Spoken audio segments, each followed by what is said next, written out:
Il y a en ce moment un débat très actif, notamment dans la communauté cétogène, carnivore, etc., autour des oxalates.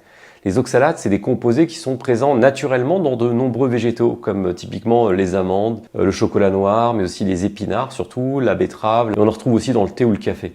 Il y a plusieurs praticiens américains qui ont popularisé l'idée qu'une partie des problèmes digestifs et inflammatoires que la plupart des gens ont pourrait provenir d'une mauvaise gestion des oxalates qu'on va retrouver donc dans ces végétaux. Dans l'intestin, les oxalates ils peuvent suivre deux voies. La première, elle consiste à les associer avec suffisamment de calcium au cours d'un même repas. Et du coup, le calcium et les oxalates, ils ont une forte affinité chimique et ils vont se lier pour former l'oxalate de calcium, qui est un sel insoluble. Et ce sel ne traverse pas la paroi intestinale, donc il est éliminé directement dans les selles. Résultat, on a peu d'oxalates qui passent dans le sang, et il y en a peu qui arrivent dans les reins, et donc il n'y a pas de problème, c'est éliminé directement. Il y a une deuxième voie en cas de calcium insuffisant. Les oxalates ils vont rester libres dans l'intestin sous forme soluble. Ils vont donc être absorbés par la muqueuse intestinale, ils vont passer dans la circulation sanguine, ils vont être filtrés par les reins pour être excrétés dans l'urine. Et quand ce phénomène se répète de manière chronique, il va favoriser la formation de cristaux d'oxalate de calcium dans les voies urinaires, et c'est ce qu'on appelle les calculs rénaux. Il y a certains praticiens qui avancent que ces cristaux pourraient se déposer en plus dans d'autres tissus et du coup contribuer à des problèmes de digestion, à des douleurs au niveau des articulations, etc.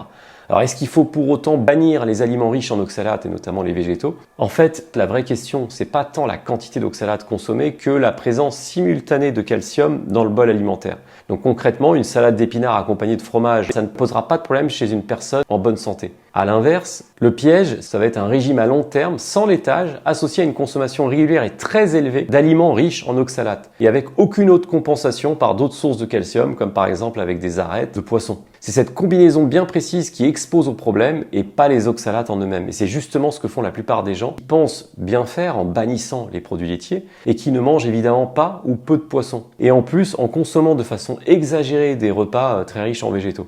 Alors en pensant bien faire, ces gens s'exposent justement à des problèmes de calcul rénaux, à une dégradation de leur santé osseuse, à un vieillissement accéléré de leurs tendons et de leurs articulations, et sans parler des problèmes intestinaux et digestifs que peuvent poser les oxalates.